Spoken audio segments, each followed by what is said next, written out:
no gold is not enough. नमस्कार सभी को।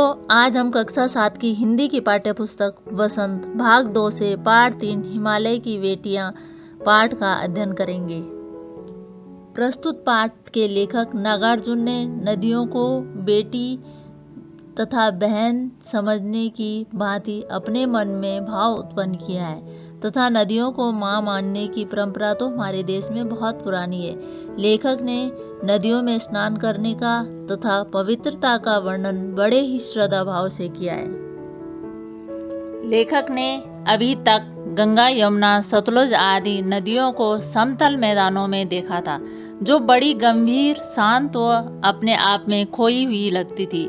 लेखक को उनके प्रति आदर एवं श्रद्धा के भाव थे। लेखक को इन नदियों की धारा में डुबकियां लगाकर अपार सुख मिलता था, जैसे माँ और दादी, मौसी और मामी के गोद में बैठकर मिलता है।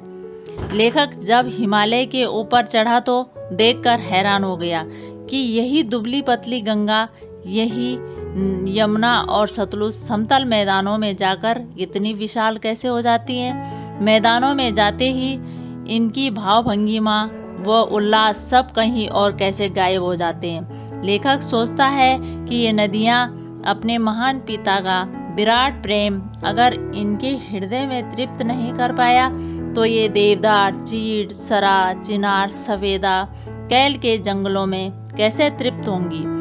ऐसी नटखट बेटियों के लिए हिमालय कितना सिर धुनता होगा।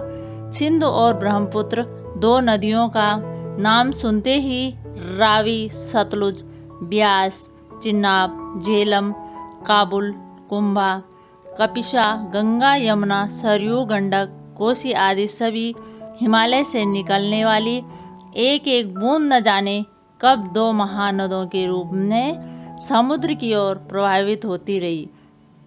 पता ही नहीं चलता ये बहते हुए जाकर समुद्र में मिल जाती हैं। जो लोग इन नदियों को समतल मैदानों में ही देखते होंगे, सोच भी नहीं सकते कि ये बूढ़े हिमालय की गोद में बच्चियां बनकर कैसे खेला करती हैं।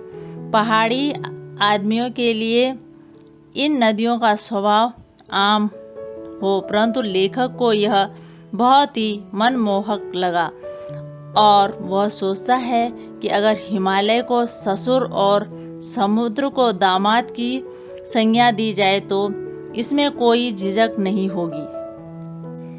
कालिदास की बात याद करते हुए लेखक कहता है कि उस महाकवि को नदियों का सचेतन रूपक पसंद था। काका कालेकर ने इन नदियों को लोक माता कहा है, किंतु लेखक ने इन्हें बेटी, प्रेयसी एवं बहन तीनों की संज्ञा दी है। एक दिन थका हारा लेखक सतलुज नदी के पास जाकर बैठ गया और पैर पानी में लटका दिया। थोड़ी देर में जल ने अपना असर डाला। लेखक का मन ताजा हो गया और वह गुनगुनाने लगा। धन्यवाद।